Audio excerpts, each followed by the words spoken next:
দাইদা বাবু, মায়ের মহাভোগ দেবে না দাইদা বাবু?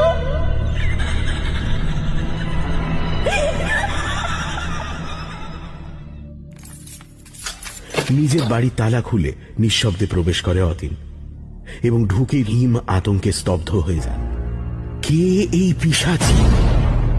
শুকনো স্থিসার দেহ, সাপের মতন উঠছে তার খোলা চুল দুটো, বিভৎস মুখ তার, কালো ঠোঁটের পাশ দিয়ে বেরিয়ে আছে তাজা রক্ত স্নাত ঈষৎ বড় দুটো সদন্ত। তার কপাল আর সমগ্র অঙ্গে তেল আর লাল সিঁদুর বিশেষ মুদ্রা ছাপে অঙ্কিত। বাবু, দাইদা বাবু, মায়ের মহাভোগ দেবে না দাইদা বাবু?